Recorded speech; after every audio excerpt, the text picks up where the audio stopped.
So Minecraft, it is the best-selling video game of all time with like over 300 million sales. It's a phenomenon that has inspired, astonishing creativity in players and just like let their imaginations run wild in the open sandbox world of pixelated blocks. But that lofty reputation is what made the lackluster, to put it very mildly, like marketing material for a Minecraft movie so deflating. I mean, even my own two Minecraft obsessed kids almost had to be dragged to the theater for this. So, is the film really as bad as some of the negative buzz has suggested?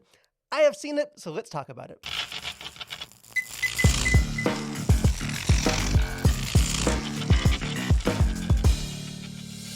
So I will say right from the start that I have maybe played like 10 minutes of Minecraft in my entire life. But like I said, my kids are obsessed with the game. So I've been cautiously optimistic or at least hopeful about this movie. But man, the trailers for this movie have just been straight up awful.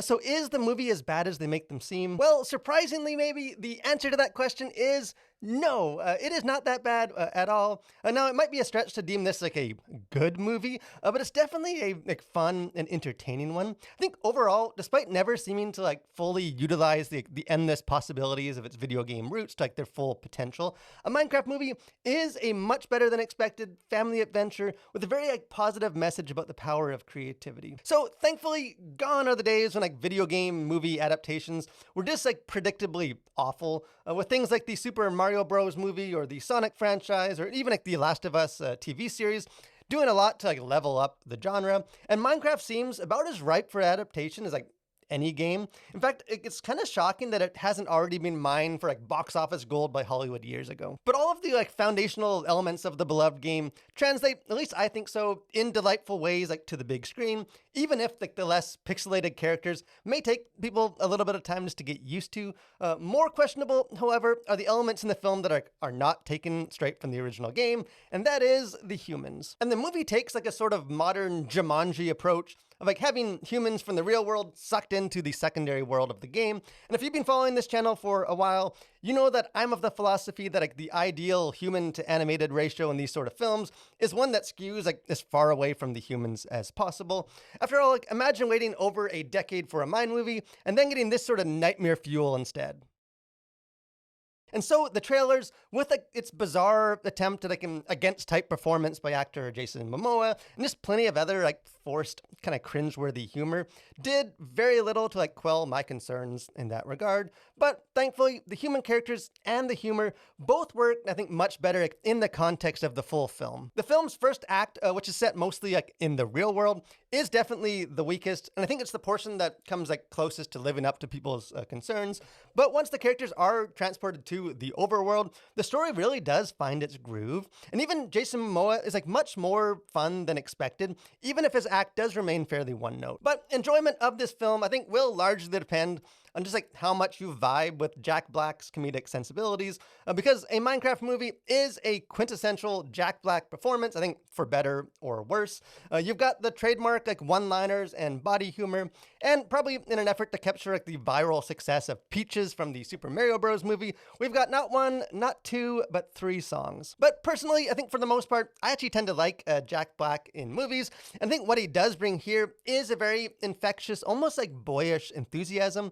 In fact, I think far from derailing the film, he becomes almost the secret sauce that makes it work, just exuding such contagious sense of joy and enthusiasm. But I think surprisingly, what does hold this film back is something that probably should have been its greatest strength. For an adaptation of a video game known for its endless creativity and building, there's an almost shocking lack of either. Unlike the game, the movie just feels noticeably restrained, and the movie's tagline is, "Anything you can imagine is possible, as long as what you can imagine can be built out of blocks."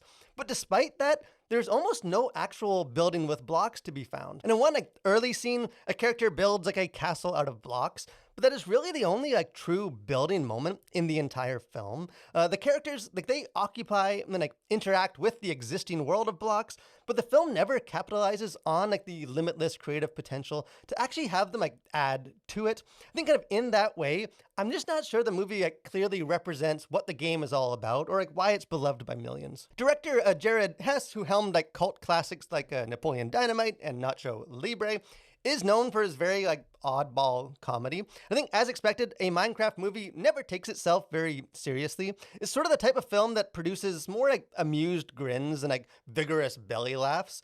Still, I don't think all the comedy works. Jason Momoa's character, I think, is entertaining in small doses, but it does eventually become somewhat of a tired act. I think kind of similarly, a repeated subplot featuring a romance between actress Jennifer Coolidge and a block-headed villager from the overworld is just not nearly as funny as the film seems to want it to be. It should be noted too that there is some humor, I think, particularly the Coolidge scenes, that may make parents at least a little bit uneasy. The film often, I think, approaches the line of edgy or questionable humor, but thankfully it never seems to cross too far over it. At least as a parent myself, I wasn't overly bothered by any of the stuff in this film. And so I think overall, despite some occasionally uncertain moments, the film remains a very fun and wholesome family adventure.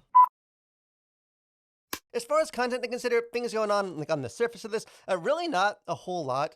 For language, there are 2 to 3 minor profanities, including words that start with H and A, as well as 3 to 4 uses of OMG. In addition to that, there are also some filler words such as frickin' or heck, or characters saying son of a biscuit. For violence, really only kind of cartoonish video game violence, such as when the Minecraft piglin warriors are killed, they all turn into a slab of meat. As far as sexuality, really nothing overly explicit here, although several gags do kind of rely on almost quasi-sexual humor between Jack Black and Jason Momoa's characters, such as there's one scene where the two must press their bodies together with their heads between each other's knees in order to squeeze through a narrow hole. Although overall, their relationship does seem more clearly depicted as a fun bromance rather than being a questionable romance. There's also some flirtatious talk between a man and a woman that is filled with what seems to be clearly intended to be sexual innuendos, and also the romance between a human and the inhuman Minecraft villager.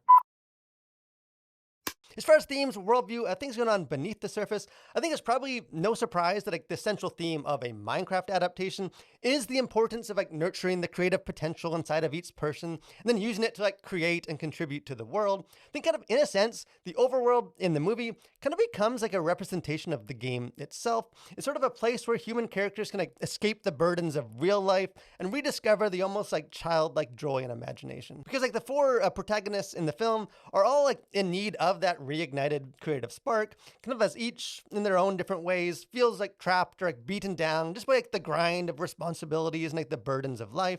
And so the overworld becomes a place where, that dormant creativity can grow and flourish. Although I think it is important to note that the central message of a Minecraft movie is not really about escapism, but about sort of the importance of bringing that creativity back into the real world. And in a way, there's actually much about Minecraft, I think both the game and the movie, that echoes the Bible, because according to scripture, humans are created in the image of a creative God. And as in Minecraft, we can't create the world, but we can use our imaginations to rearrange and shape the existing material into a near infinite number of combinations and creations. And to borrow J.R.R. Tolkien's helpful terminology, we are sub-creators, where only God can create something wholly original, but as creatures made in his image, we have the potential to fill his creation with our own creations of wonder and beauty.